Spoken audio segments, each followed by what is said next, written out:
This is HistoryNet, Mr. Brass, and Robert Freid interviewing the founder of Secular Pro-Life. Hello. Introduce yourself. Tell us about your channel and your project and what you do.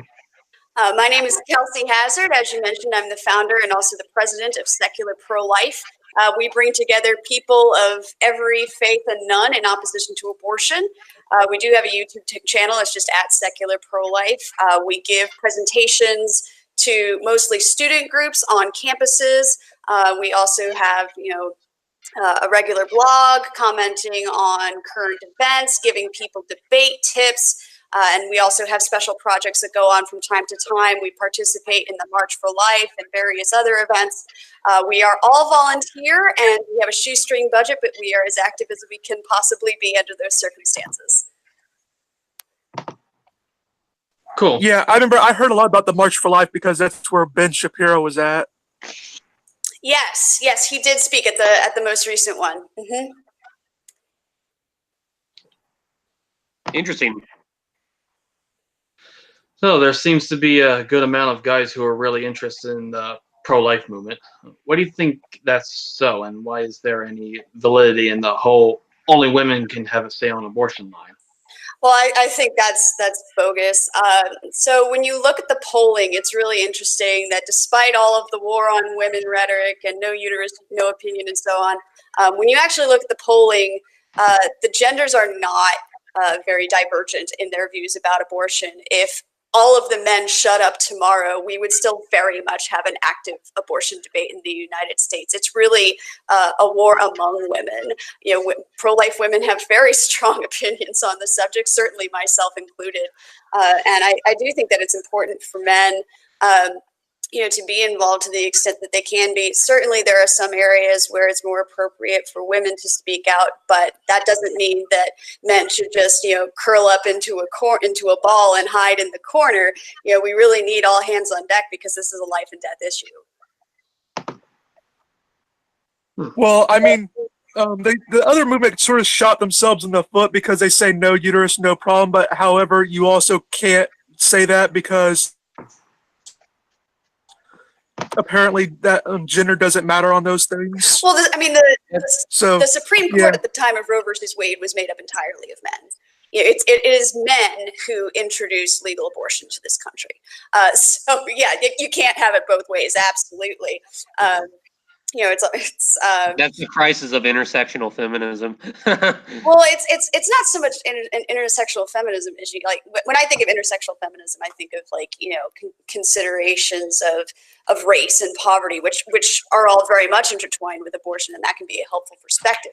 It's really just plain vanilla hypocrisy that the opinions of your men don't count, but the opinions of our men do.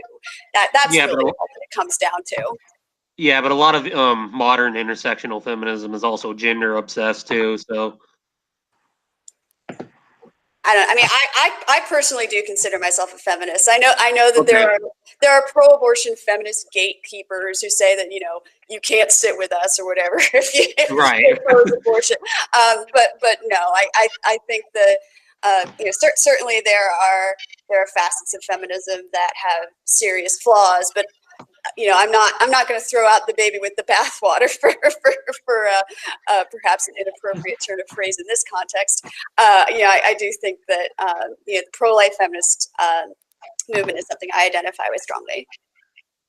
I find it, as I said, Secular Pro-Life is an all-volunteer organization. I have a day job. I'm actually an attorney, and I find it extremely offensive when feminist groups come out and say that women need abortion or abortion rights to be successful. Like, excuse me, I have not killed anyone to get where I am today. I mean, that just, it really puts a stain on professional women's success when you have, these groups going out there advancing an agenda and claiming that I owe my accomplishments to abortion. That pisses me off. Yeah, that's something I was gonna ask too. Like, why do you think they think like that? Because like I can understand abortion in the case of like health reasons and even like severe economic hardship, but I just don't understand like the certain kind of modern intersectional feminists who go out there and wear shirts that say "I proudly had an abortion."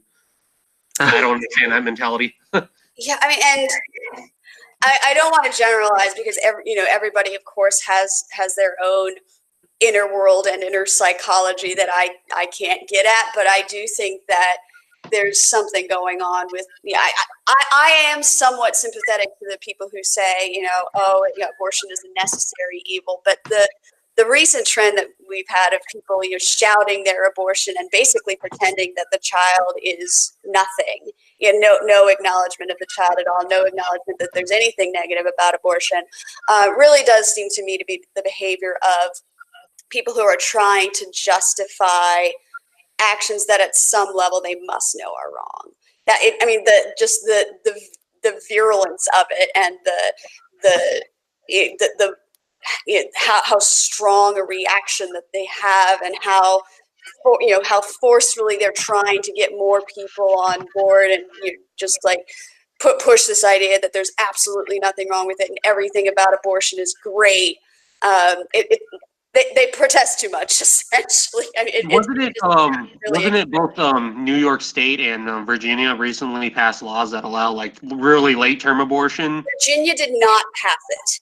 Okay, Virginia's bill failed, I think, in large part because of the uproar after New York passed its, and also because of the outrage, basically because Virginia legislators were a bit too honest. Kathy Tran was one of the representatives in Virginia who was being questioned about the practical impact of her proposed bill, and she honestly answered yes, it would allow abortion up to the moment of birth. And then Governor Northam of Virginia took it a step further and made some comments, and he's after birth abortion, yeah. He actually is himself a physician, which is kind of terrifying. But he made some comments that cross the line into infanticide. Essentially, if you have a baby who has survived an abortion, what do? Well, you make it comfortable, and then you have a conversation with the parents about what to do next. And he tried to backtrack and defend himself by saying, "Oh, well, I'm really only talking about severely disabled babies," which doesn't make it better. And then of course, sorry. That's how the Nazi thought. And then of course the back-to-back scandal. Then he had the whole thing where he was either in blackface or a Klan robe. I don't know if they ever figured out which one was him in the picture. But it blows my mind that he is still the governor of Virginia. I mean, people who are backed by the abortion lobby can get away with so much. It makes me mad. But that's the world that we live in, unfortunately. Have you gotten a lot of pushback from the atheist community, given the majority seem to be more on board with the pro-choice side? So the majority of atheists are pro-choice. We have that in the polling. In absolute numbers, we're looking pretty good. So there are, if you I'm kind of a nerd when it comes to polling. I'm going to talk about polling all day. But when you look at the percentage of Americans who have no religious affiliation and the percentage of them who are opposed to abortion, you get 12.8 million people in the United States who are religiously unaffiliated pro-lifers. Basically, we are the population of Illinois. Which is pretty amazing considering that the media never talks about us. If you can imagine never hearing any news stories about anything in Illinois, but in percentage terms, yes, we are very much outnumbered by supporters of abortion within the atheist community. We tend to get one of a few reactions from the atheist community in general. One is just overt hostility. People saying, "Oh, you must be a secret Christian." These kinds of conspiracy theories. I was just about to mention that. I was going to ask, we get that, and it's funny. I find it hilarious because my personal history is that I grew up in the Methodist Church, which is officially a pro-choice denomination. I was going to say they're more liberal. I never heard a sermon about abortion growing up, and for a while, I was pro-life for basically when I figured out what abortion was. But becoming an activist in my college years, I hadn't left the church yet, and there was a while there when I was basically an anti-abortion advocate in direct opposition to my church. That was obviously not sustainable in the long run. And then I wound up leaving the church for other reasons. It just stopped making sense to me in a nutshell. But so apparently I'm a secret Christian, whatever. The second reaction that we'll get is from the pro-life atheists who are like, I am so glad that you're here, that this organization exists. I thought I was the only one. I hear that so many times. Like, there's so much alienation. I thought I was the only pro-life atheist is something we get a lot, and they're just thrilled to have us. And then there's kind of the middle ground of pro-choice atheists who are willing to hear us out, willing to talk to us, but still come down on the side of abortion. So those are basically the three categories of reactions that we get from atheists and agnostics. A closeted Christian posing as an atheist sounds like somebody we know. Oh yeah. Well, I mean, it's always pretty funny because, like, I remember I get the same stuff because I remember they'll say, well, obviously you're only against abortion because you're a Christian. I'm saying I'm not a Christian. Right.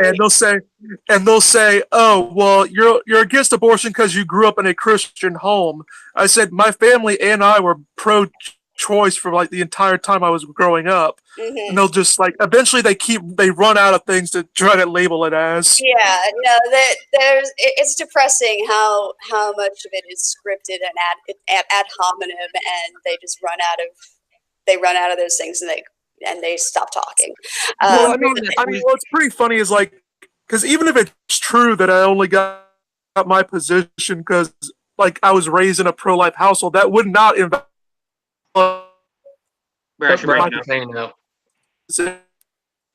You're fading out. I think I know the point that you were going to make, and you're sure, right. You might say I should doubt. Pro-life Christians can make the secular pro-life case. Absolutely. That's and one thing that's train them to do so. I mean, I think a lot of Christians see the value in that.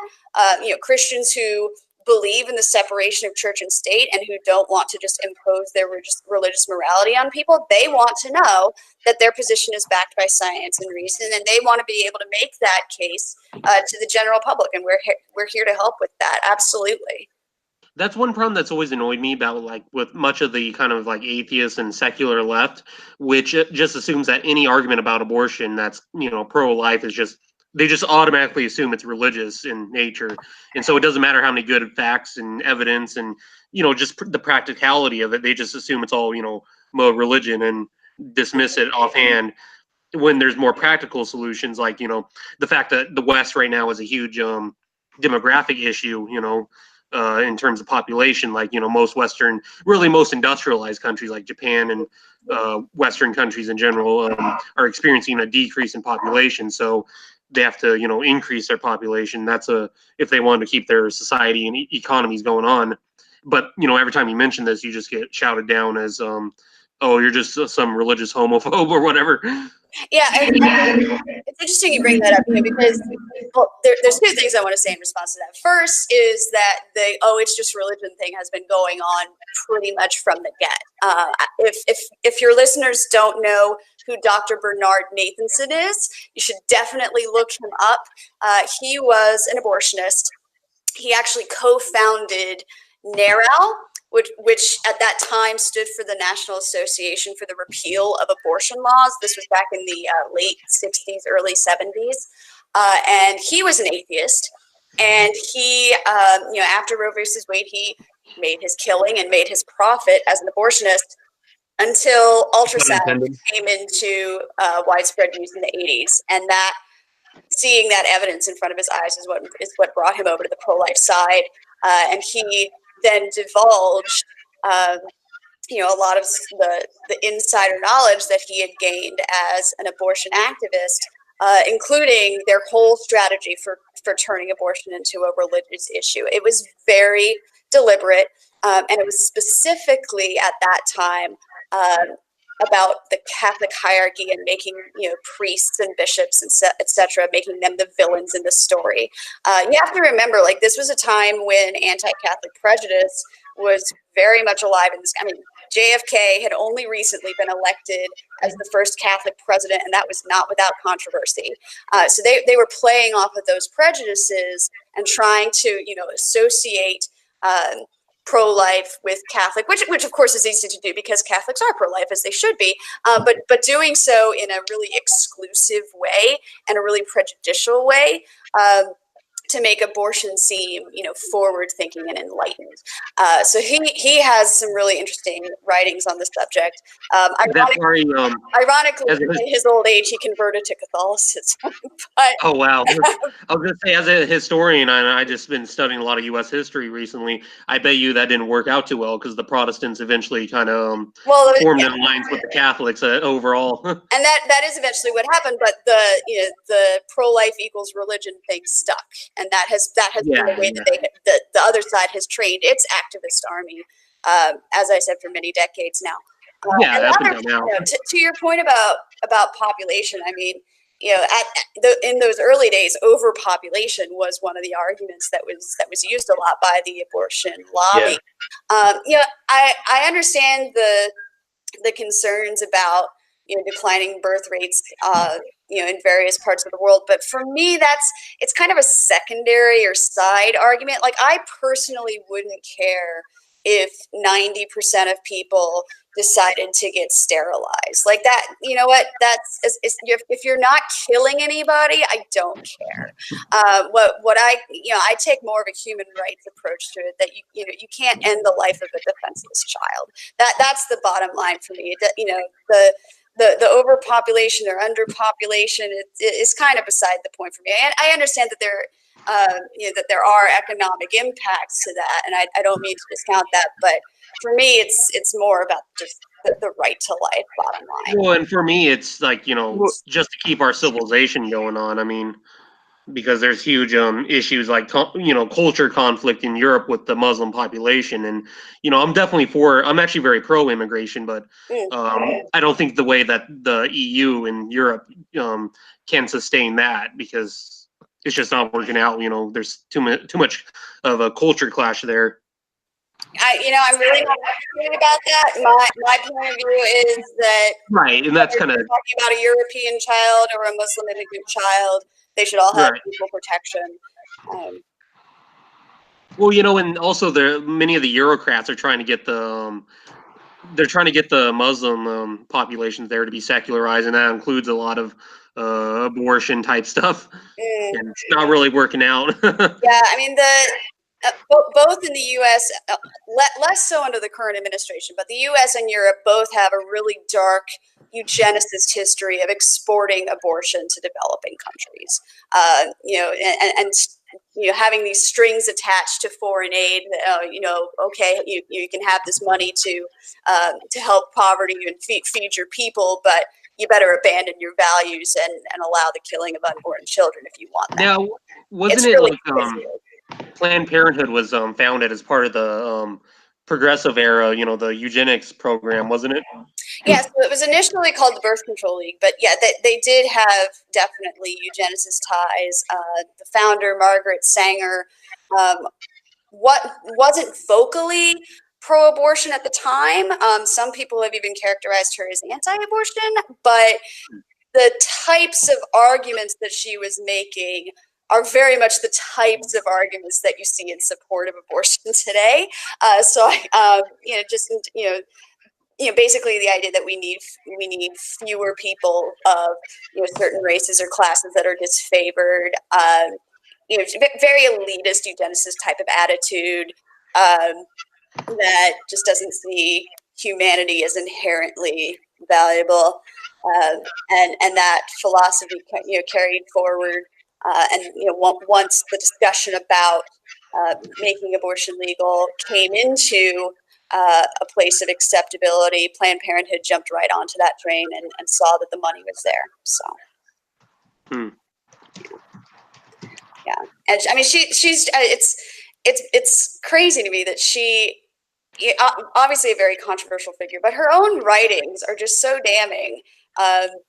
She talks about people being human weeds, poor people and people of color being human weeds. I've heard conflicting.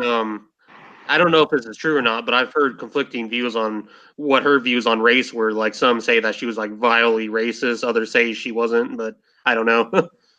her writings definitely come across as racist to modern eyes.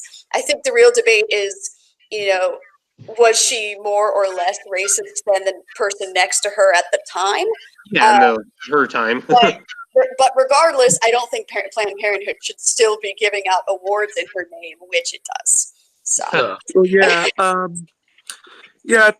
Another question that I was gonna bring up too is like this third one. It says a lot of pro-lifers seem to be divided on the rape exception. Mm-hmm. What is your stance on that?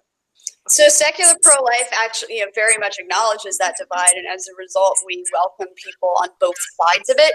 My view is, if you're prepared to work with us to help end 99% of abortions, then we want you on board. That being said, that is the official secular pro-life position, neutrality on the rape exception. I know people who were conceived in rape, and I would have a very difficult time looking them in the eye and saying, hey, sorry, I don't think you deserved the same rights as other children at that age. So that's just me. But I do think that we need to work together as much as we can to save as many babies as we can, because it can't wait. There's an urgency there. Yeah. Yeah, like isn't rape only 1% of abortions? Yeah. They could just put it up for adoptions, and then they make the arguments that shelters for whatchamacallit are hellholes.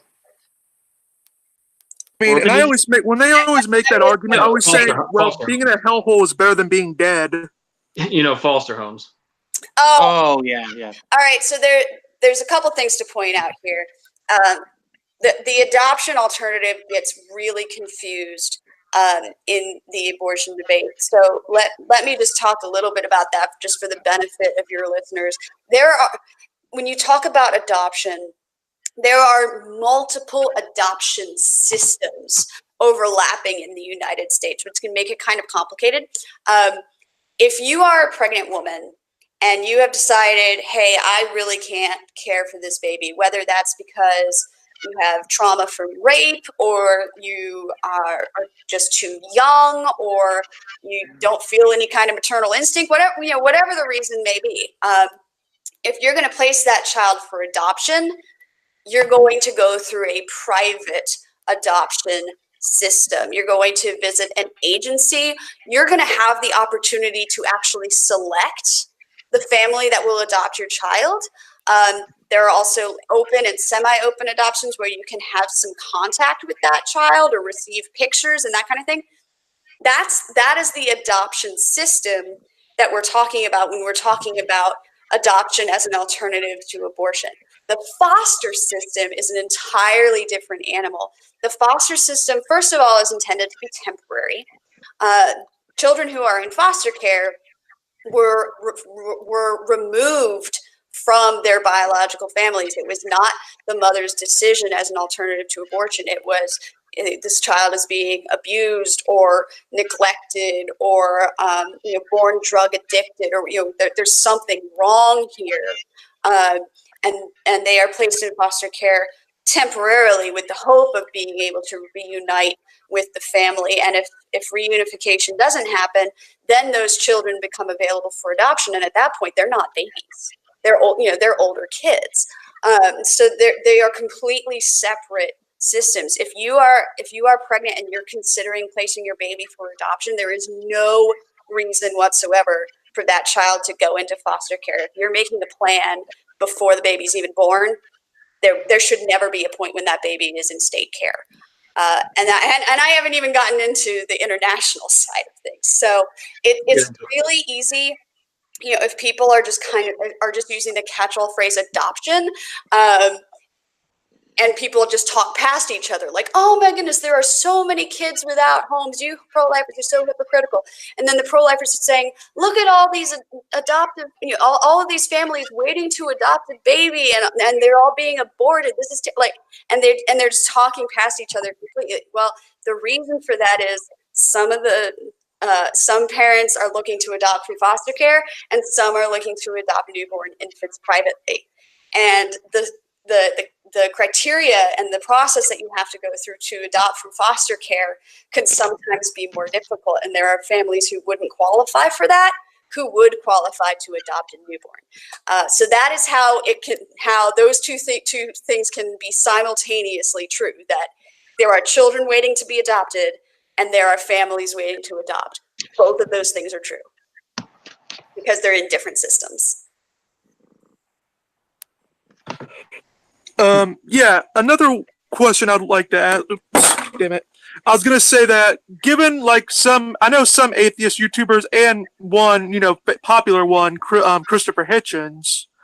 I know like Hunter Avalone and Coach Red Pill, they're atheist YouTubers who are also take the pro-life position.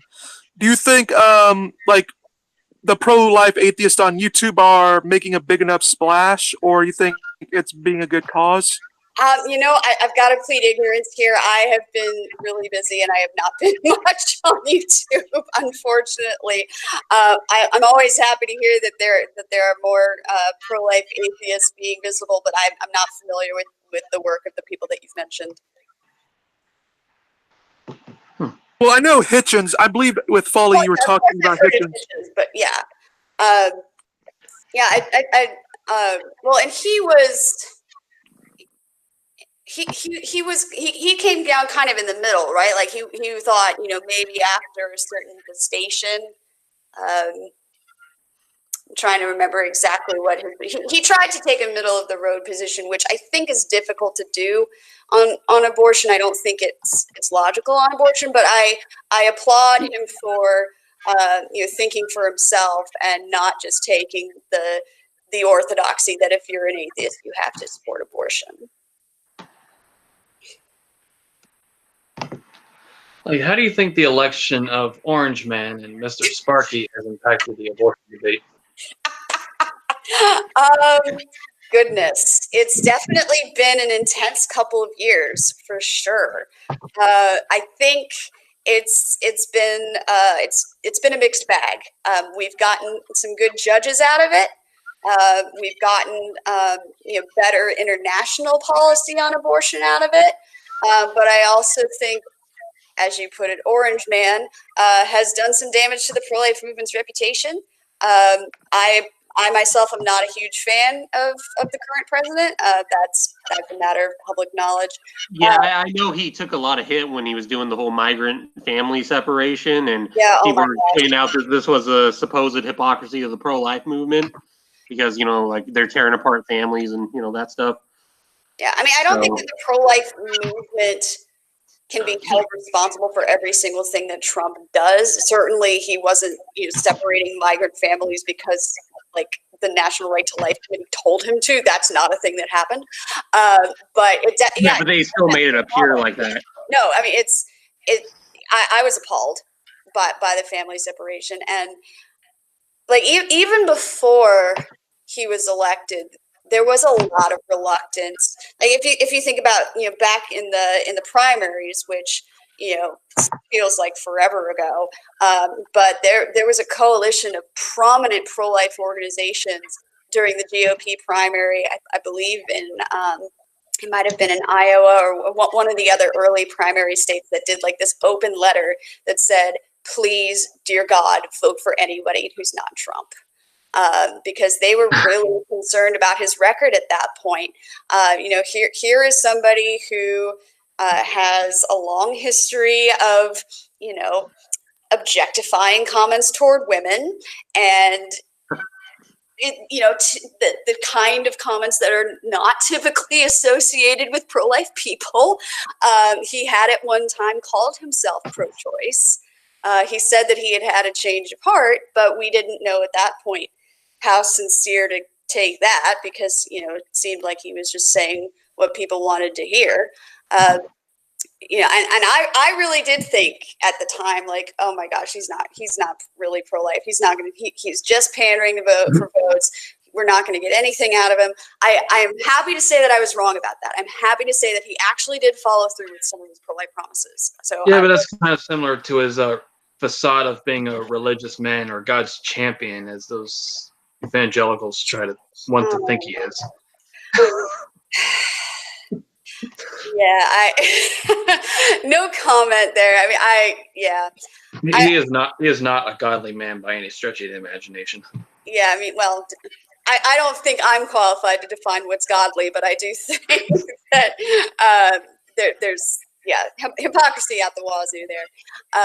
But before the election, this would have been like late 2016. Students for Life of America was really concerned that, you know, they were seeing these patterns of, you know, even within their own student organizations, you know, pro-life students just butting heads about the election, and people, you know, unfriending each other, and all of these rifts, which of course is no way to you know, be able to hold together a cohesive movement going forward. You know, whoever the president is, we're going to have to, you know, work together on abortion. So they put together this delightful Facebook live stream called Election Wine, spelled WHINE, but with the alcohol. And they had one person as pro-Trump and one person as never Trump, which was me. And we just sat down with our wine and just hashed it all out in front of a camera and had serious disagreements. And at the end of it, we, you know, smiled and shook hands and said whatever happens, we're going to keep working together. Now, do you? Oh, sorry. Yeah, but that was the moral of the story, that we've got, you know, yeah, you know, the pro-life movement, as I said, it's a life and death thing, so we can't afford to be caught up in the momentary currents of what's happening in politics. Now, do you think that Trump is better than his alternative, which was Hillary Clinton? I actually wound up voting third party, but yeah, Hillary Clinton was never a pro-life option. I mean, she, in addition to all of the standard pro-abortion policies that we would have gotten, she was the first, and the Democratic Party platform that year was the first to call for an end to the Hyde Amendment. And that was really personal for me because I have good friends whose lives were saved by the Hyde Amendment. And for those of you who don't know, that is a prohibition on abortion funding through the Medicaid program. So Medicaid will cover your prenatal and childbirth costs, but it won't cover having an abortion.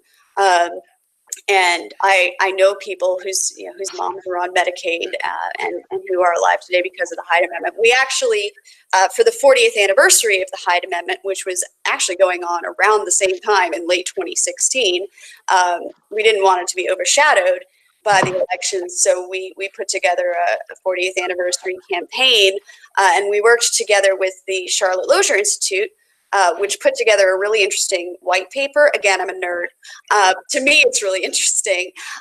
They did a statistical analysis. They looked at the research that was out there on how the Hyde Amendment has impacted birth rates and pregnancy rates and abortion rates. And they determined that if you were born through the Medicaid program during the years that the Hyde Amendment's in effect, in a state where the Hyde Amendment is enforced, because some states don't, unfortunately, the odds that the Hyde Amendment saved your life are 1 in 9. So if you think, like, and on a nationwide level, we're talking about 2 million people. So whether you know it or not, you know somebody, statistically, you know somebody who is alive because of the Hyde Amendment. And for Clinton to campaign on repealing that was just an absolute deal breaker. Yeah, I know. On top of everything else, of course. Yeah, on top of everything else. No, it honestly, it just boggled my mind that out of a population of over 300 million adults, somehow the best that we could come up with were Trump and Clinton.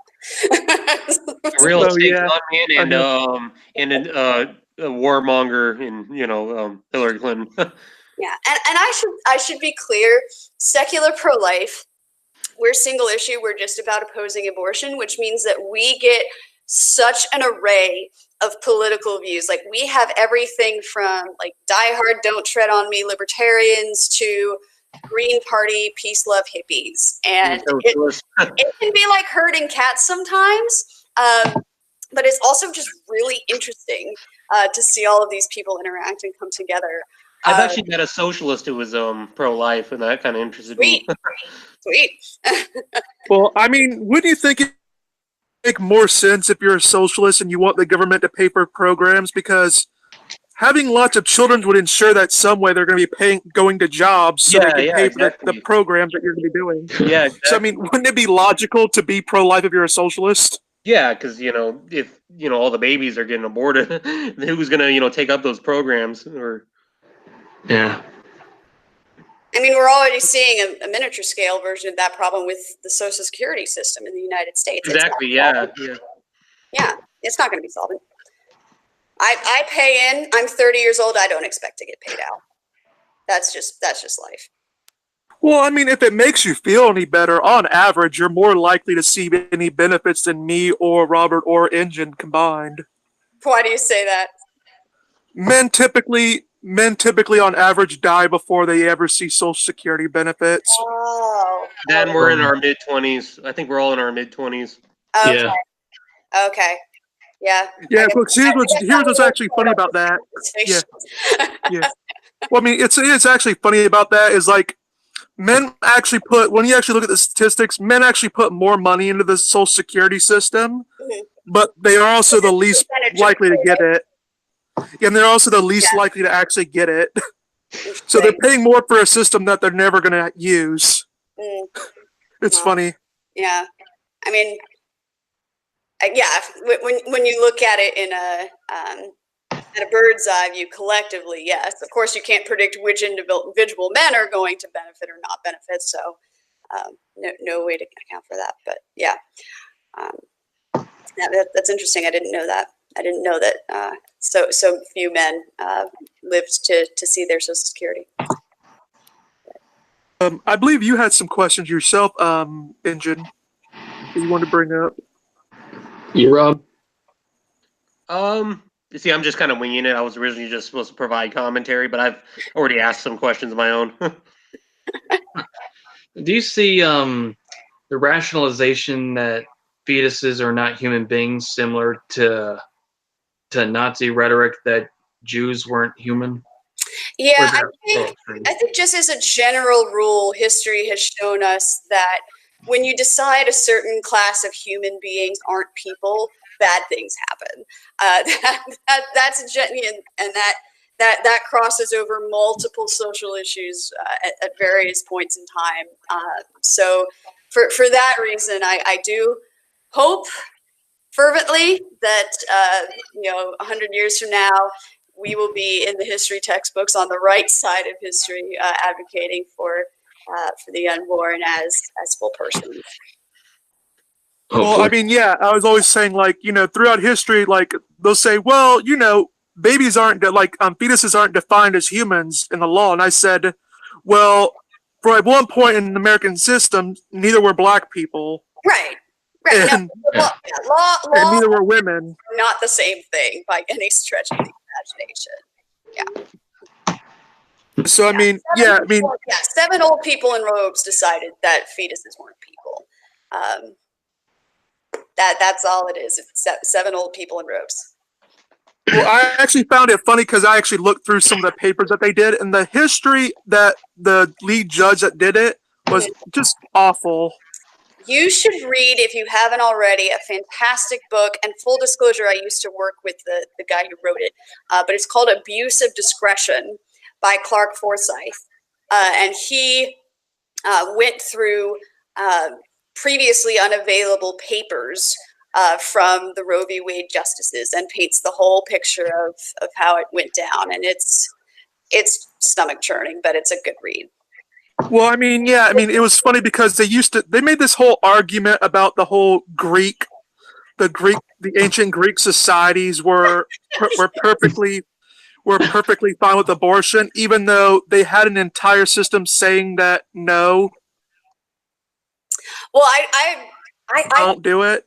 there's a paragraph, and I talked about this. I gave a presentation at Yale a while ago where I talked about this, and maybe I can get that link to you, and you can throw it in the comment section or something. But yeah, it really blows my mind, as someone who supports church-state separation, that the Supreme Court in Roe v. Wade explicitly looked to non-scientific, philosophical and religious sources to justify the idea that life begins at birth. I mean, they looked at the ancient Stoics, they looked at the Greeks, they looked at, Jewish tradition, I'm like, you know what? Really, the only opinion that matters here is modern day physicians. Like everything you just said is completely irrelevant in a society with church-state separation. Well, I mean, it's not even that. It's also they got the history wrong as well because, I mean, in Greek societies they were perfectly against it. I wouldn't be surprised. And then, of course, you're going to talk about the Stoics. They practiced infanticides. I'm sorry, not the Stoics. The Spartans. They also talked about. Yeah. Yeah. So it's yeah. Yeah, I mean, going to cross-cultural things to say what our culture should do doesn't really have applications. No, especially when you're talking about peoples who didn't have access to ultrasound or even know how conception occurs. How could that possibly have any bearing on how we want to approach abortion policy today? I mean, yeah, it's always like I guess their motto is if you need to find a person to support abortion, make sure to find someone that has no access to science whatsoever. Well, gee, if you have the access to the science, you might be less likely to oppose abortion. That might be how that works. Anyway, less likely to support abortion, more likely to oppose it. Anyway. Like speaking about speaking about Jewish tradition, there's atheists will always point to against the religious pro-lifers. They always point to certain verses that seem to imply abortion, like in Exodus, where a pregnant woman who's injured aborts a fetus and warrants financial compensation. You know what? Suggesting that the fetus. Let the theologians debate that. Let them debate that. Let them debate how many angels can fit on the head of the pin. I really don't care. I mean, it was funny because I actually remembered, I actually was talking to an atheist pro-choicer, and they brought up numbers, they brought the Bible and numbers to me. I said, dude, we both believe the Bible is just as true as God. Why are you bringing the Bible up with me? Like I said, they're kind of falling into that religion trap. There's a script that relies on stereotypes and assumptions about who pro-lifers are. I think the internet has been such a boon to the pro-life movement, and particularly social media, that you can actually people. If you're a pro-choice person, here's some friend that you've known for however long, you just hang out, and you're social, and everything is fine, but you wouldn't talk about politics when you're having fun, and then you can see that person on Facebook is posting pro-life things. You're like, that person's pro-life? That's not the type of person I expect. So just in that organic way, the stereotypes come down. Like for medical risks, would you say that's the only time abortion is okay, or just never, hands off? Yeah, well, so basically self-defense, right? We allow the killing of adult human beings in self-defense. Same rules. It's tragic when an abortion is needed for medical reasons. I certainly wouldn't call it choice. I think that's actually kind of insulting to call it choice when someone has a child that they very much love and want, and are and come to learn that baby won't survive. That's not choice. That's just not what we're fighting about. Of course, the pro-choicers want that to be what we're fighting about, so they can paint us as a bunch of uncompassionate monsters. Also, the woman's life is on the line. Right. Yeah. Well, I mean, don't you know about how many spontaneous abortions there are? Although, oddly enough, spontaneous abortion sounds a lot like miscarriage. It's the same thing, yeah. It's just a medical term.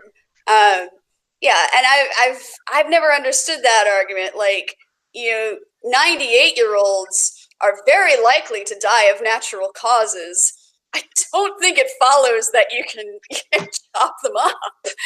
Not to be crude, but like that's the argument they're making. Oh, if someone's likely to die of natural causes, then they can't have rights? I mean, what? None of the arguments they make are ever applied in a consistent way across the board. None of them. And some pro-choicers would say that until the heartbeat starts at 6 weeks and their nervous system starts development after like 30 days, they're not a person.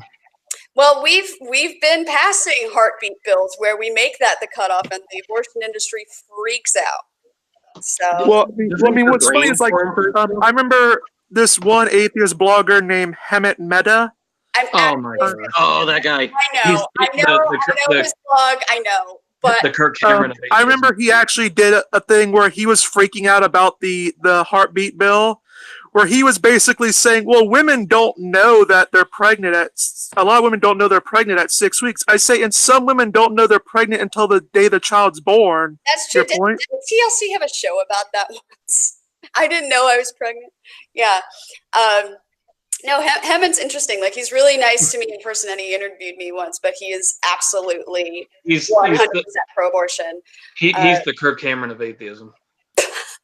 Well, he's one of those atheists who he's one of those atheists, I think, who they view any kind of pro-life, like I mentioned before, he views any kind of pro-life argumentation as being inherently religious for some reason, which he knows isn't true, because I think he sometimes hedges his words on the blog because he does know that there are some pro-life atheists out there. Like I said, I've been interviewed by everything bad is religion is in his life. Yeah, but he values his politics over his atheism. That's kind of the problem I have with him. He would much sooner hang out with or support. Let's limit this discussion to political office. He would much sooner support a liberal politician who happens to be a Christian than a conservative politician who happens to be an atheist. Yeah, that's kind of my problem too, which is that for all the complaining he does about the politics of the religious right, I'm not a big fan of those guys either, but he's being just as political in a sense, by trying to prop up a political, quote unquote, secular left. Well, I mean, everybody has their politics. I don't begrudge right, and that's understandable. It's just not representative of all of atheism. And if you asked him, I don't think that he would claim it is. Right. Yeah, I just found it just funny. Is like, I know you talked about arguments that pro-abortionists actually use. I remember one popular one is the violinist argument. Mm-hmm. That got, I think Thomason in like the 70s or 80s brought that up. Mm-hmm. Maybe been later. Yeah. I was wondering, like, well, I mean, what do you want to tell the audience, like, what that argument specifically is and your answer to it? Right. So there's multiple answers to it, and I would refer people actually to the Equal Rights Institute for the best debunking of it. They have very thorough. We're running low on time, but Equal Rights Institute. So the violinist argument was put forward by a philosopher who was saying, pregnancy from rape is like if you woke up one day and there was a famous violinist attached to you, like physically attached to you, because this violinist is dying and needs your body to support him. And the Society of Music Lovers, kidnapped you both in the night and attached you together. And the only way to detach yourself is basically to cut the connection, and the violinist as a result will die. And she thinks that that's analogous to an abortion. The analogy is flawed for a lot of reasons. One of which is that you're talking about a stranger, not, typically we think of parents having responsibilities toward their children, but this instead is a stranger, an adult man, presumably capable of taking care of himself. So there are a lot of biases built into the analogy, but you know, and also the idea that it's a mere disconnection. That's not how abortion works by any, like, if the analogy were accurate, you'd be talking about like cutting up this abortionist with machete or something. Like, abortion is a violent procedure. It is not a mere disconnecting. It's brutal. So there are a lot of reasons that the analogy doesn't work. But more to the point, if you look at the reasons women are having abortions, it doesn't match up with the rhetoric at all. Like, not even close. The Guttmacher Institute, which is an abortion lobby affiliated think tank, they put out some really, even though they're biased in support of abortion, their raw data is the best data out there. You know, you can ignore the spin and just look at the data. And the reasons that women have abortions, overwhelmingly financial distress or lack of support from family and the father of the child, and a substantial minority of that being coerced into the abortion by family or the father of the child. Those are the reasons women are having abortions, predominantly socioeconomic reasons. No women, like, it didn't even register as 1% on these surveys. Nobody is having an abortion because they feel like an alien parasite is invading them and invading their bodily autonomy. Like, that's just not the reality of women's the parasite argument. It's totally, yeah, no, they're you've got these pro-abortion philosophers out there claiming to speak for women, but that's not at all how women approach a decision to have an abortion.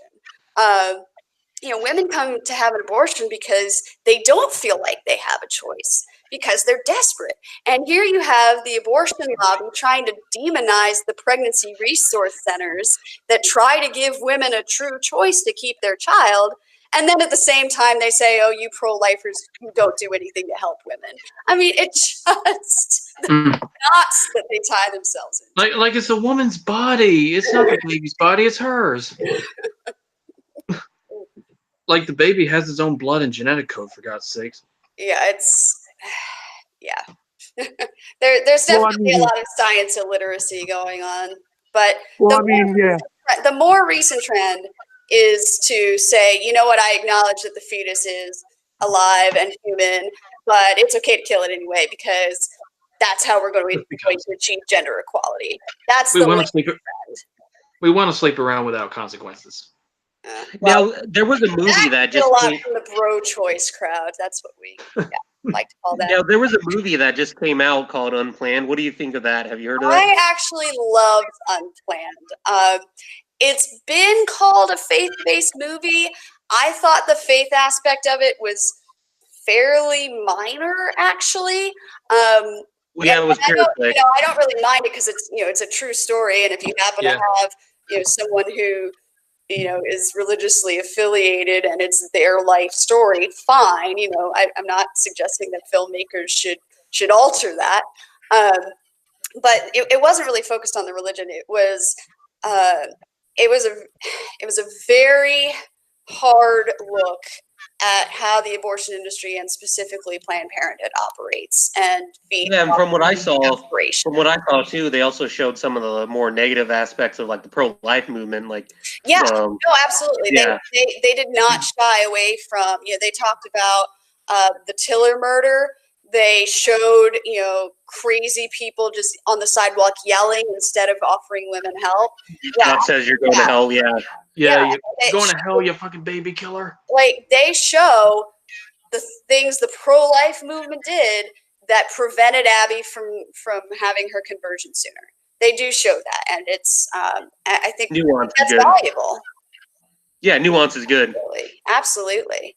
Yeah, so the people who are just decrying it as a propaganda film clearly just haven't seen it. I saw that I saw the nuance in the trailer, and I was thinking like, yeah, this is definitely, even if it is a faith-based film, it's definitely one of their better. And considering it's PureFlix, which is the same movie company that made Not Dead. I went into the theater hoping, oh, please don't let this be, some ham-fisted God's Not Dead type. And it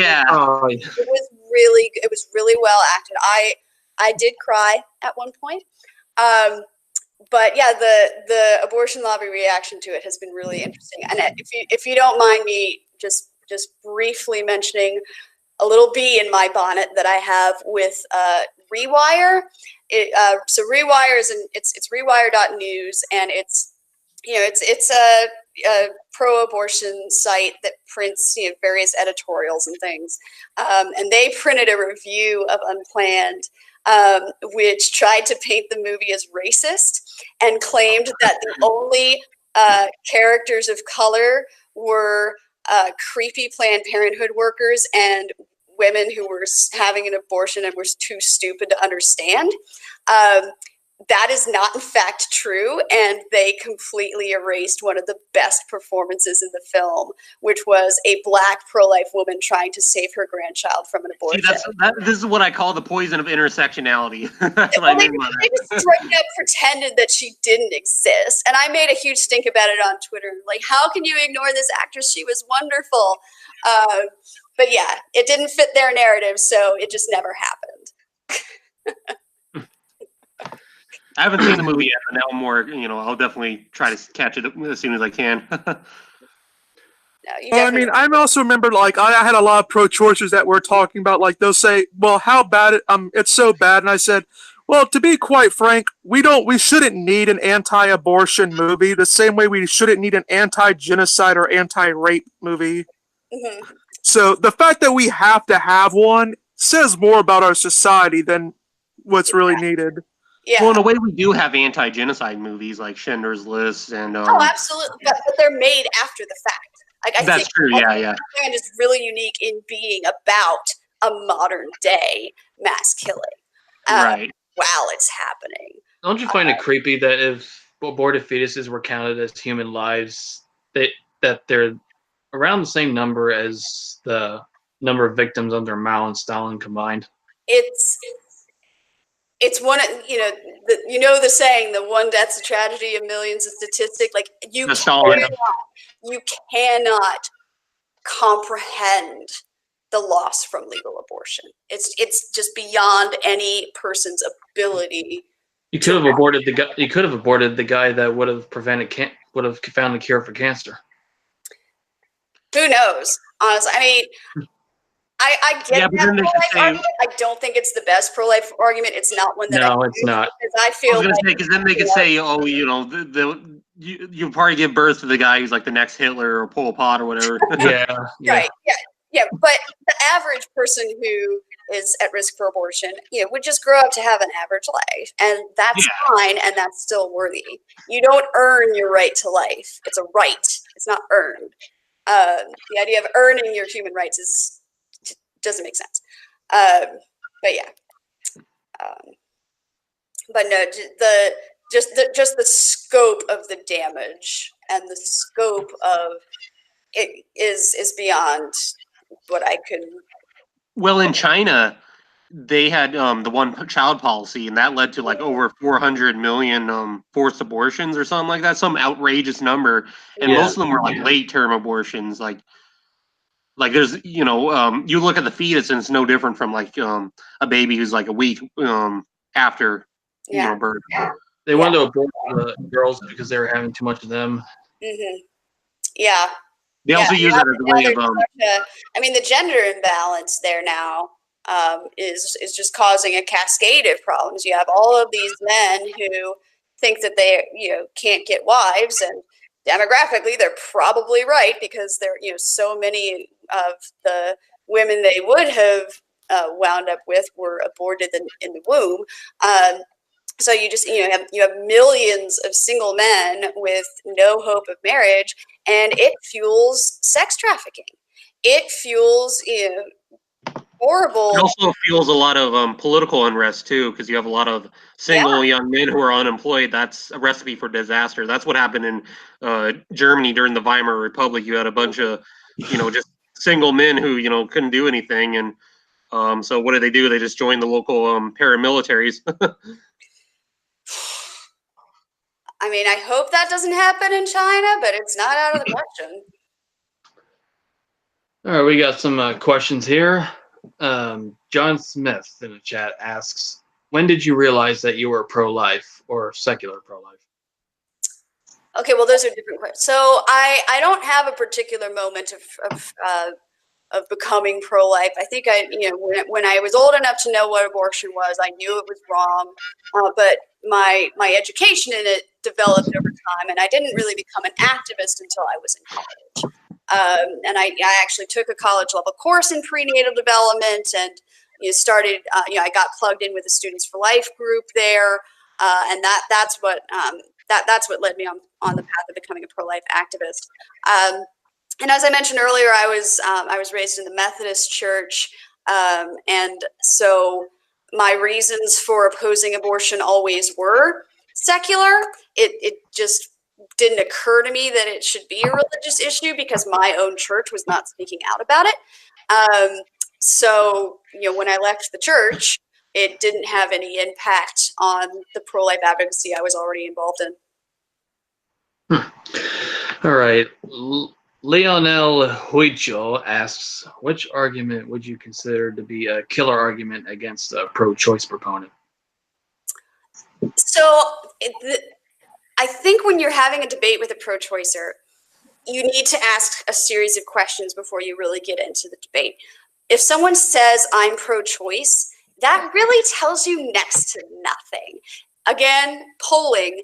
If you look at some polling, significant majorities of pro-choice people support a lot of pro-life measures. They support informed consent. They support parental consent.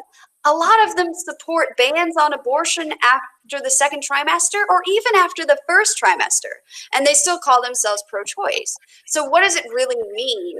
And also why? Like, you could have someone who is what we were saying before, the diehard shout your abortion kind of, extremist who thinks, up through birth and it's a woman's right, period, end of sentence. Or you could have somebody who says, I think abortion's a tragedy. I think, we need to make it rare, but it ought to be legal because I'm worried about back alley abortions. Those are two extremely different people who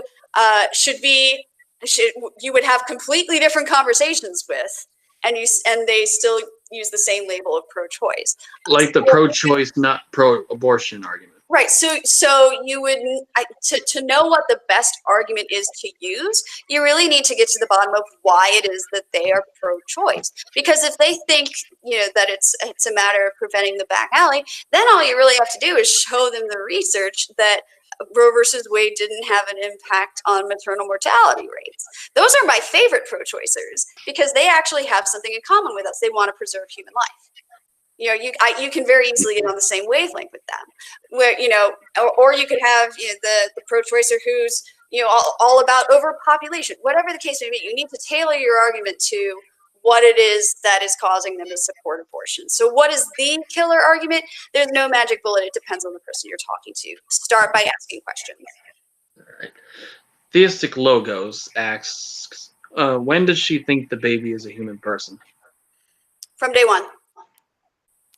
Oh, wow. See, I've always said that I believe it's a person when the brain starts forming, because the brain actually starts developing before the heart. Well, kind of. They develop in tandem. The heartbeat happens very early. And if you think about it logically, it would have to, because you need to have a circulatory system to get nutrients where they need to go to have any further growth. But I am just really wary of using achievements or milestones, because there are certainly people outside the womb with significant brain defects, with significant heart defects. Again, it's a matter of consistency. If you take a particular criterion to deny humanity to the unborn child, you inevitably wind up patching other groups in that net, particularly disabled people. Well, yeah, just remember this: safe, legal, and rare. Safe for just the mother, and if it's rare, I always tell the people that use this, I say, if it's not a person, why would you want it to be rare? Right, and I think that is what has driven a lot of people to say, you know what, you're right. Let's celebrate it. It shouldn't be rare. Yeah, I mean, it's like no one says that removing a tumor should be a rare moment. Right. Right. And that's basically what they think it is. Some, not all. Depends on who you're talking to.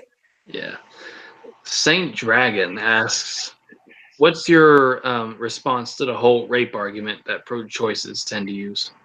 Yeah, so we were talking about this earlier. If you missed that part of the podcast, secular pro-life works with people who support the rape exception.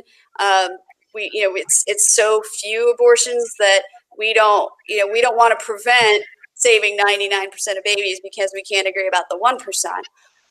But because I know people who were conceived in rape, and statistically so do you, I'm not prepared to look that person in the face and say that a different set of protections, that they're not worthy of the same set of protections. And many of them go on to live happy, successful lives. Oh, sure. Yeah. Well, I mean, another funny thing I always say, well, yeah, they'll say, well, we want to think about the mother's health. I said, all right, so your advice to a rape victim is to go to a surgery room where it's likely going to be a male doctor who is going to literally put like metal tools inside of her. Mm-hmm. You don't think that might trigger some PTSD? It can, in some cases, be re-traumatizing. That's true. And it's if you look at the statistics, I'm pretty sure it's a majority. It's more than half of women who become pregnant through rape do not choose abortion. Which actually, people say that they're surprised by that because, how could you ever keep a rapist baby, which is a horrible thing to say for a lot of reasons. But rape doesn't discriminate, right? Like if a rapist, if some kind of predator goes after somebody, he doesn't know if she's pro-life or pro-choice. It's more or less random. So considering how many women are pro-life and how many women are in the, well, I'm pro-choice, but I would never have an abortion myself camp, that winds up being a lot of women. So a lot of women who get pregnant from rape do go on to give birth to their children, and they certainly don't benefit from this widespread assumption that anyone who gets pregnant from rape is obviously going to have an abortion, which is what people are saying in the abortion debate. So, how are we going to provide care for them? First of all, how can any kind of abortion entity like Planned Parenthood provide competent care to them? I don't think they can. So what are we as a pro-life movement going to do to step up to provide competent care for them? That's on us. Theistic Logos asks, is secular pro-life an atheist, or does she just use secular arguments? So I myself am an atheist. Secular Pro-Life is an organization of which I am the president. I have two co-leaders who assist me in day-to-day. One is an atheist and one is agnostic. So the leadership of Secular Pro-Life is not religious.